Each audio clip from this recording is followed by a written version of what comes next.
Everyone, hold on to your nipples because the new Chainsaw Man movie came out, and if you're not careful, the next time you look down, they might be gone. Now, ever since this movie came out, I haven't been able to stop gushing about it to people around me. My friend, he came up to me and said, dude, like, if you like this movie so much, why don't you just make a YouTube video about it?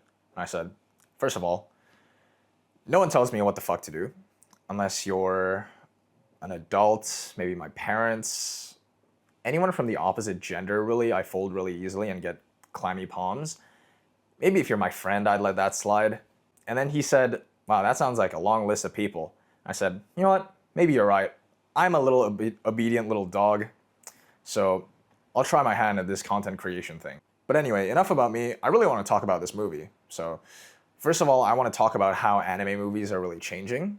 I think that this is a really good direction that we're going to, where it's not only about anime studios making like this quippy little fan service where it doesn't matter to the story at all. Especially after Demon Slayer's success in the box office, of them just raking in cash, I think a lot of anime studios have adapted the approach of actually making certain arcs in the form of a movie, and where it actually matters to the story, and you can actually make a product that the people of the franchise care about. I think that's really great. It really made this movie so much more of an enjoyable experience for me. When I watched Demon Slayer's Infinity Castle movie, I thought that they didn't really have to adapt it into a movie format. Instead, they could have just made it into an anime format and it would have worked way better, because they had to rush to kill off some of the characters, and it just felt a little bit too much, and they tried to pack it in such a concise package where the emotional message could have gotten through way better if it was just in an anime format. But I guess they need money, so I mean, I can see why they did that. But in this movie, the pacing is just great. Like, everything just felt right. Having said that, the first hour of the movie is actually completely slice of life. I don't think the action really starts until the second half of the movie, which to some people it may throw you off. And for me too, I fucking hate slice of life. I couldn't care less about anime characters living their daily lives, really. But hold on with me for a second. I think the slice of life scenes in this movie were really good. And without it, the action scenes in the second half of the movie wouldn't have felt as impactful and as valuable as it did. I mean, I'd even go so far as to say that I enjoyed the slice of life portion of this movie as much as the action scenes. And that's saying a lot, because the action scenes in this movie were fucking phenomenal. Again, slice of life haters, I still am one of you guys. Please don't crucify me for this. Let me explain to you why I really liked the slice of life scenes in this movie. And I think if you actually watch this movie, you would agree with me. So the movie starts out with Denji finally going on his long anticipated date with his dream girl, who also happens to be his boss from work, Makima. Now, when I watched Chainsaw Man Season 1, I didn't really like Denji that much. He was such an uncontrollably horny teenage dog that made the anime so hard to watch at times, and especially because he reminded me of me. And people watch anime for a form of escapism. I don't need to be reminded of how much of a fucking loser I am in real life. Anyway, all jokes aside, in Season 1, they made it very clear that Denji was just a very simple protagonist. They made his entire life goal grabbing a feel of some tits, and you just can't make it any harder for me to like this guy. Like, the show is really carried by the other interesting side characters for me, in my opinion, which is why I wasn't such a super fan of the franchise until this movie came out. But going into this movie, we already have a pre-existing notion of how we know and expect Denji to behave. And in this movie, thank God, he wasn't just like slobbering around everywhere like a fucking horn dog that he was in Chainsaw Man Season 1. I really liked him in this movie. In fact, he was so relatable and so human because he actually acted like a teenager in this movie. In the 1 hour slice of life portion that I talked about, we see him make impulsive human decisions because he is, at the end of the day, a 16-year-old teenager where most of his thoughts and decisions are completely dictated by his hormones. And not even when he finishes celebrating his quote-unquote successful date with Makima, Reze, the new girl, shows up in his life. Reze was the first girl that showed Denji any semblance of interest. She was a energetic and bubbly individual detached from the devil hunting profession, showing Denji what normal people were really like. She was a complete contrast from Makima, who didn't really tend to put her emotions on display and was ultimately Denji's boss from work.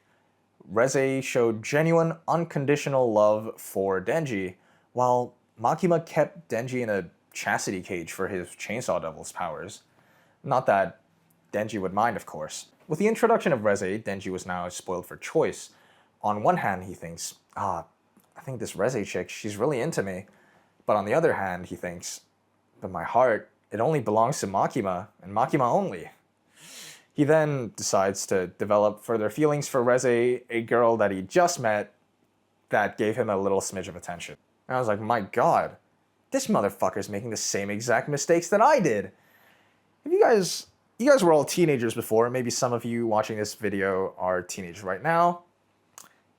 We've all made the mistake of falling a little too hard and a little too fast for a certain individual, or multiple individuals, in fact.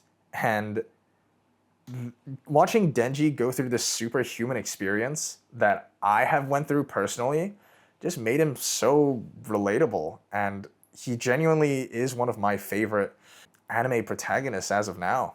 He, in this movie, is a caricature of a simp, and I kind of was like that too in my secondary school days. Like, you know, a girl could be like, man, can you get the fuck out of the way, fat ass? You're blocking up the entire hallway. Like, yes, my queen. Horrible days. But I think that's enough about Denji. We all know the real reason why the movie was so fucking good. And it was because of Reze, baby. After this movie came out, there is a Reze simp infestation everywhere. On Twitter, on Discord, on Instagram, people are making her their fucking profile pictures, their banners, everything. You just can't escape it. And I say, welcome to the club, because I am proud to be one of them. I'm so glad that I went to the theaters alone and watched this movie instead of watching it with a girl, because my god, she was making me feel some type of way. Oh my god. And there was an abnormal amount of couples in the theater when I was watching, and I could just feel the dagger death stares from the girlfriends whenever Reze was on screen, and the boyfriend's like, no babe, I love you more, I swear, just like giving them the side eye. And you know, girls, you can't compete with a queen, I'm sorry, but at least Reze doesn't actually exist in the real world, so I think you have her beat there. Her character really felt like a breath of fresh air, you know? Finally, we get an anime waifu that isn't just some soulless husk with big anime titties. Every time she was on screen, she fucking owned it with her extroverted, flirtatious personality, charming both Denji and the audience. And if you watch this movie, you know exactly what scene I'm going to talk about. It's the fucking pool scene, dude. Of course. So Denji and Reze decide to sneak into a school in the middle of the night because Denji told Reze that he's never been to a school before. They come across a pool and they decide to go for a swim. I thought this was just going to be one of those Gunnar bait scenes. As soon as I saw Reze taking off her clothes, there was also like a funny insert of like Denji being fucking stun locked after seeing Reze completely naked, and Denji's like, and then it cuts to like a frame of him getting completely naked. When that scene came on, I was like, oh my god, here we go again. But in actuality, there wasn't any of that. The pool scene just felt really wholesome, and there was no attempt in sexualizing the characters whatsoever or providing the fans with any form of fan service. It genuinely felt like a beautiful theatrical display of these two characters falling harder and harder for each other. All right, that's enough Reze talk, because if I keep going, this is just going to be like a 40-minute long video. Let's get into some of the action scenes in this movie, because once they step on the pedal, it's just pure gas from start to finish, and it doesn't leave you any room to breathe. As soon as the Bomb Devil, the main villain of this movie, gets introduced, it's just pure non-stop high-octane peak action from start to the very end of the movie. You know the guy that talks about playing Quake? You know, the guy that goes like, trust me, when you fire this game up, your little fucking nuts are gonna start quaking, buddy. And like, you really feel like that when you're sitting in the audience watching this movie. Your little nuts are gonna be quaking. The absolute spectacle of colors used in this movie were just so phenomenal. The Bomb Devil's main powers are to make things go kaboom, and if there was a studio that could do it, of course Mappa Studios would deliver on the on-screen explosions on this movie to look absolutely phenomenal. Just like the color contrast from like Tokyo's dark nighttime city landscape with the Bomb Devil's big bright red explosions just made for some unbelievably visually striking scenes. There's another devil that teamed up with a Bomb Devil called the Typhoon Devil, and the Typhoon Devil could pretty much manipulate the weather and, you guessed it, make typhoons.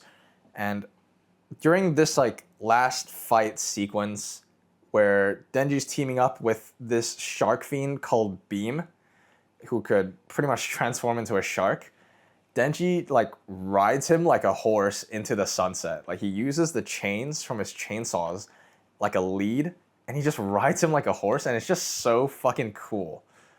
Some people said that there was a little too much visual clutter in this movie, which I personally disagree with, but I am also like a One Piece Gear 5 watcher where it's just so like mind-bendingly stupid that you just can't tell what's going on. But yeah, I mean, me personally, I didn't have any problems with it. And like the sound design in this movie, especially like the little things where I think when the Bomb Devil, like she has like a, if she triggers her explosion ability, she goes like bang, and then it plays like a little ding sound. Ooh, that tickled the little part of the back of my head. And also like, yeah, just everything from the explosions to Denji's like chainsaws revving. It was just all so well done. Like just the sound design was just all so good. And just like the soundtrack was just so phenomenal too. Like Kensuke Ushio, the absolute fucking Giga Chad, he delivered once again. I think like if you have such a mediocre soundtrack to an amazing piece of film, you just can't make it iconic. This man just brought out the big guns and he just did the job. I believe he did the soundtrack for Devilman Crybaby and Dandadan. When I watched Dandadan, I was really impressed with every piece of soundtrack was created specifically for the scene, it felt. When you're trying to get the audience hyped for a certain scene, it matched exactly with what was going on visually. Like, this shit is extremely hard to do, to convey a sort of emotion into the audience and slowly settle them into the vibe of the scene. I think that this man, just a genius, like fantastic work from him all around. And of course, the opening and the ending of this movie absolutely slapped because it was done by none other than Kenshi Yonezu, my personal favorite J-pop artist right now. He made the season 1 Kickback super iconic opening, one of my personal favorite anime openings ever, and he made Iris Out and Jane Doe for this movie. I have no qualifications to be talking about music whatsoever. Like, I'm just completely guessing from my own interpretation of things. But God, this guy's like, the Iris Out just captured such like a gritty part of like the overall Chainsaw Man franchise. I really liked it, and I think I'd like Jane Doe even more actually. It was just so good. Like he just has such a terrific range. He can just make anything. If he was a mother, he could give birth to a child of any ethnicity. I guess any mother could do that, really. He just doesn't miss. But I guess at the end of the day, what I'm trying to say is, if you haven't watched the Chainsaw Man movie, you should go watch it, especially when it's in the cinemas, because you're not ever going to get the opportunity to do that again. I mean, I think this is probably my favorite anime film ever, and maybe even possibly my movie of the year. I know a lot of good contenders lately. The new Jurassic World, I'd put it above that. What else was made this year? The Captain America movie. Yeah, the one with Han Solo playing the fucking Red Hulk. So yeah, I mean, it's not a really high bar for this year. I guess I only really enjoyed Superman when it came out in the theaters. F1 was good too. But yeah, okay. I'm gonna shut the fuck up now. That's it. Thank you for watching.